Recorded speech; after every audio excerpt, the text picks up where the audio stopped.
Hi പ്രിയമുള്ള സുഹൃത്തുക്കളെ, ഇന്ത്യയുടെ കറുത്ത ദിനമായി ചരിത്രത്തിൽ രേഖപ്പെടുത്തുന്ന തീയതിയാണ് 2008 നവംബർ 26. മുംബൈയിലെ വിവിധയിടങ്ങളിൽ ഭീകരന്മാർ നുഴഞ്ഞു കയറി നടത്തിയ ആക്രമണങ്ങളിൽ 166 പേർക്കാണ് അന്ന് ജീവൻ നഷ്ടപ്പെട്ടത്. 300-ൽ പരം ആളുകൾ ഗുരുതരമായി പരിക്കേൽക്കുകയും ചെയ്തു. അവരിൽ ഒരാളാണ് ദേവിക റോട്ടാവാൻ. 26-ാം തീയതി നവംബർ മുംബൈ ഭീകരാക്രമണത്തെ അതിജീവിച്ച ഏറ്റവും പ്രായം കുറഞ്ഞ വ്യക്തിയാണ് ദേവിക. തീവ്രവാദികൾ ചുറ്റുമുള്ളവരെ കൊന്നൊടുക്കുന്നതിന് സാക്ഷിയാകുമ്പോൾ വെറും 9 വയസ്സ് മാത്രമായിരുന്നു ദേവികയ്ക്ക് അന്ന് പ്രായം. കാലിന് വെടിയേറ്റ ദേവിക അതിജീവിത മാത്രമല്ല, അജ്മൽ കസബ് എന്ന കൊടും ഭീകരനെതിരെ കോടതിയിൽ മൊഴി നൽകിയ ദൃക്സാക്ഷി കൂടിയാണ്. ഇന്ന് തന്റെ 25-ാം വയസ്സിൽ മുംബൈ ഭീകരാക്രമണത്തിന്റെ 16 വർഷത്തിലും അന്ന് കൺമുന്നിൽ നടന്ന ഓരോ കാഴ്ചകളും ദേവികയുടെ മനസ്സിൽ ഇന്നും വ്യക്തമായിട്ടുണ്ട്. 2008-ലെ ആ കറുത്ത രാത്രിയിൽ ഛത്രപതി ശിവാജി ടെർമിനലിൽ വെച്ച് ദേവികയുടെ കാലിലേക്ക് അജ്മൽ കസബ് നിറയൊഴിക്കുകയായിരുന്നു. കാലിലേറ്റ ഗുരുതരമായ പരിക്കിലും ദേവിക കോടതിയിലെത്തി കസബിനെ തിരിച്ചറിഞ്ഞു. ഇതിനുശേഷം കസബിനെ തിരിച്ചറിഞ്ഞ പെൺകുട്ടി എന്ന വിളിപ്പേര് ദേവികയ്ക്ക് ചാർത്തപ്പെടുകയും ചെയ്തു. അജ്മൽ കസബിനെ തിരിച്ചറിയുന്ന നടപടിക്രമത്തിന് ദേവിക തയ്യാറാണോ എന്ന് മുംബൈ ക്രൈംബ്രാഞ്ച് കുടുംബത്തോട് ചോദിച്ചപ്പോൾ തികച്ചും തയ്യാറാണ് എന്നായിരുന്നു ദേവികയുടെ മറുപടി. ആ 9-കാരിയുടെ മനസ്സിൽ അന്ന് നിറഞ്ഞു നിന്നിരുന്ന നീതിബോധം, കുറ്റവാളി ശിക്ഷിക്കപ്പെടണം, നിയമത്തിലുള്ള അചഞ്ചലമായ വിശ്വാസമൊക്കെയാണ് അത് പ്രതിധ്വനിക്കുന്നത്. ഞാനും എൻ്റെ പിതാവും ഭീകരരെ കണ്ടിരുന്നു. അനേകം ആളുകളെ വേദനിപ്പിച്ച കസബിനെ എനിക്ക് തിരിച്ചറിയാൻ സാധിക്കുമായിരുന്നു. എനിക്ക് അവരെ കൊല്ലാൻ തോന്നി. എന്നാൽ എനിക്കന്ന് 9 വയസ്സ് മാത്രമായിരുന്നു പ്രായം. അവനെ കോടതിയിൽ തിരിച്ചറിയുകയല്ലാതെ വേറൊന്നും എനിക്ക് ചെയ്യാൻ സാധിക്കുമായിരുന്നില്ല എന്നാണ് ദേവിക അത് ഓർത്തെടുത്ത് പറയുന്നത്.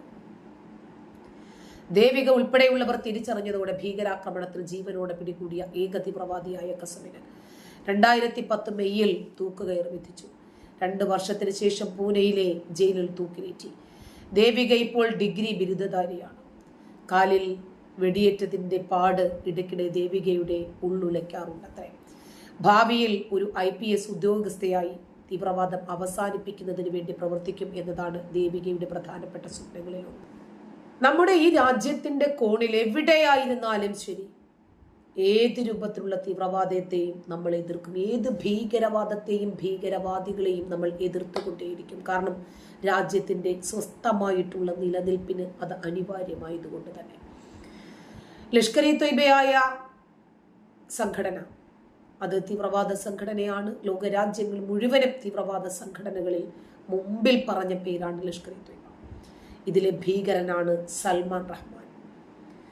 അയാളെ ഇപ്പോൾ ഈ റുവാണ്ടയിൽ നിന്ന് ഇന്ത്യയിൽ എത്തിച്ച വിവരം നമ്മൾ കണ്ടു. ഇങ്ങനെ എണ്ണിയാൽ ഒടുങ്ങാത്ത തീവ്രവാദ സംഘടനകളുണ്ട് ലോകരാജ്യങ്ങൾ മുഴുവനും. ഈ ലഷ്കർ ഇ തൊയ്ബ ഭീകരനായ സൽമാൻ റഹ്മാൻ ഖാൻ ഇയാളെ റുവാണ്ടയിൽ നിന്ന് ഇന്ത്യയിൽ എത്തിച്ചിട്ടുണ്ട്. ഭീകര പ്രവർത്തന ഗൂഢാലോചന കേസിൽ ദേശീയ അന്വേഷണ ഏജൻസി തിരയുന്ന പ്രതിയാണ് സൽമാൻ. CBIയുടെ ഗ്ലോബൽ ഓപ്പറേഷൻസ് സെന്ററിലെ അതിന്റെ നേതൃത്വത്തിലായിരുന്നു NIAയുടെയും ഇന്റർപോളിന്റെയും കിഗാലിയിലെ നാഷണൽ സെൻട്രൽ ബ്യൂറോയുടെയും ഒക്കെ സഹായത്തോടു കൂടിയാണ് രഹസ്യമായ ദൗത്യം നടത്തിയതും അതിനൊടുവിൽ ഇയാൾ പിടിയിലാകുന്നത്. കഴിഞ്ഞ വർഷം പിടികിട്ടാപ്പുള്ളിയായി പ്രഖ്യാപിച്ച പ്രതിയാണ് സൽമാൻ റഹ്മാൻ. ക്രിമിനൽ ഗൂഢാലോചന, പാകിസ്ഥാൻ ആസ്ഥാനമായിട്ടുള്ള ലഷ്കർ ഇ തൊയ്ബയിൽ അംഗത്വം, തീവ്രവാദ പ്രവർത്തനങ്ങൾക്ക് സഹായം നൽകി എന്നീ കുറ്റങ്ങളൊക്കെയാണ് ഇയാളുടെ മേൽ ചുമത്തിയിരിക്കുന്നത്. ബാംഗ്ലൂരിൽ ഭീകര പ്രവർത്തനങ്ങൾക്ക് വേണ്ടി സൽമാൻ റഹ്മാൻ ആയുധങ്ങളും വെടിക്കോപ്പുകളും സ്ഫോടക വസ്തുക്കളും വിതരണം ചെയ്തിരുന്നു എന്നും NIA ഉദ്യോഗസ്ഥർ പറഞ്ഞു. പരപ്പന അഗ്രഹാര സെൻട്രൽ ജയിലില് വൻ ആയുധ ശേഖരം കണ്ടെത്തിയതിനെ തുടർന്നാണ് ബാംഗ്ലൂർ സിറ്റി പോലീസ് ഇയാൾക്കെതിരെ കേസെടുക്കുന്നത്. കഴിഞ്ഞ വർഷം നടത്തിയ റെയ്ഡിൽ 7 പിസ്റ്റളുകൾ, 4 ഗ്രനേഡുകൾ, 1 മാഗസിൻ, 45 ബുള്ളറ്റുകൾ, 4 വോക്കി ടോക്കി എന്നിവയാണ് ഇവരിൽ നിന്നും പിടിച്ചെടുത്തത്.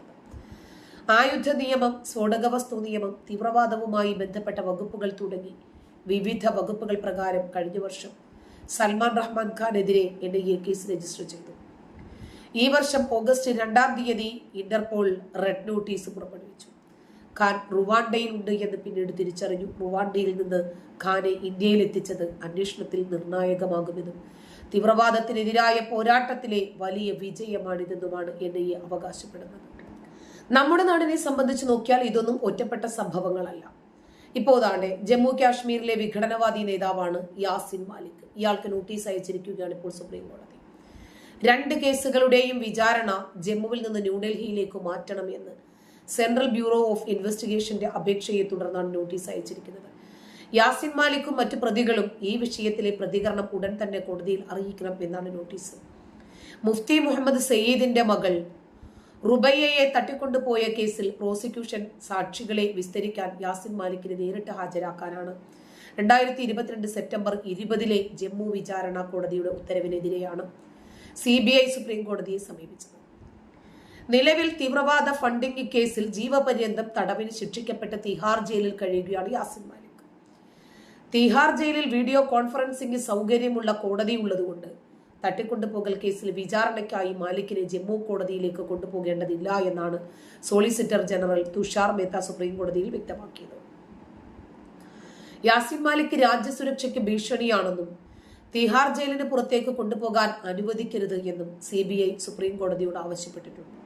നമ്മുടെ നാടിന്റെ മാത്രമായിട്ടുള്ള ഒരു പ്രത്യേകതയാണ് എവിടെ ഏതൊക്കെ തന്നെ സ്ഫോടനങ്ങളോ തീവ്രവാദങ്ങളോ ഇതുപോലെയുള്ള ഭീകരവാദികളെയോ രാജ്യദ്രോഹ കുറ്റങ്ങളോ ഒക്കെ പിടിക്കപ്പെടുന്ന സമയത്ത് ഇത് ഒറ്റപ്പെട്ട സംഭവമാണെന്നും ഇവർ ശരിയായ മുസ്ലിങ്ങളല്ല എന്നുമൊക്കെ പറഞ്ഞ് തടി തപ്പുന്ന ഒരു സംഭവം. ഇത് പറയാൻ കാരണം ഇന്ന് രാജ്യത്തിന്റെ തലസ്ഥാനത്തെ നടുക്കിയ ഒരു വലിയ സ്ഫോടന ശബ്ദം ഡൽഹി പ്രശാന്ത് വിഹാറിൽ നടന്നു. PVR സിനിമാ തിയേറ്ററിന് സമീപമാണ് സ്ഫോടനം നടന്നത്. ആളപായമൊന്നും റിപ്പോർട്ട് ചെയ്യപ്പെട്ടിട്ടില്ല. ഇന്ന് രാവിലെ സ്ഫോടനത്തെക്കുറിച്ച് വിവരം ലഭിച്ചതായി റിപ്പോർട്ടുകൾ പുറത്തു വന്നു. രാവിലെ 11:45 സംഭവം ഉണ്ടാകുന്നത്. പോലീസും ഫോറൻസിക് സംഘവും അടക്കം സ്ഥലത്തെത്തി പരിശോധന നടത്തി. പോലീസും ഫോറൻസിക് വിഭാഗവും നടത്തിയ പരിശോധനയിൽ വെളുത്ത പൊടി പോലെയുള്ള പദാർത്ഥം കണ്ടെത്തിയതായി റിപ്പോർട്ടുകളുണ്ട്. സ്ഥലത്ത് സ്ഫോടക വസ്തു വിദഗ്ധർ ഉൾപ്പെടെയുള്ള ആളുകൾ സ്ഥലത്തെത്തിയിട്ടുണ്ട്. നേരത്തെ പ്രശാന്ത് വിഹാറിലെ CRPF സ്കൂളിന് സമീപം സ്ഫോടനം നടന്നിരുന്നു. അന്നത്തെ സ്ഫോടനത്തിൽ സ്കൂളിന്റെ മതിൽ തകർന്നെങ്കിലും ആളപായം അന്നും റിപ്പോർട്ട് ചെയ്യപ്പെട്ടിട്ടില്ല.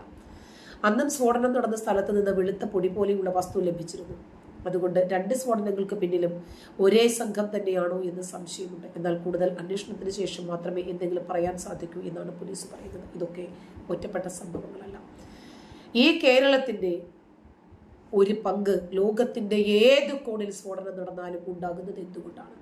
കേരളം തീവ്രവാദികൾക്കും ഭീകരവാദികൾക്കുമൊക്കെ അഴിഞ്ഞാടാൻ അവർക്ക് പറ്റിയ രൂപത്തിൽ പ്രവർത്തിക്കാനും ജീവിക്കാനും പറ്റിയ പരിതസ്ഥിതിയും സാഹചര്യവുമുണ്ട്. അതുകൊണ്ട് അവരുടെ യൂണിവേഴ്സിറ്റിയായും വളർന്നു വരുന്ന നഴ്സറിയായും ഒക്കെ കേരളം മാറുന്ന സാഹചര്യമുണ്ട് ഇവിടെ.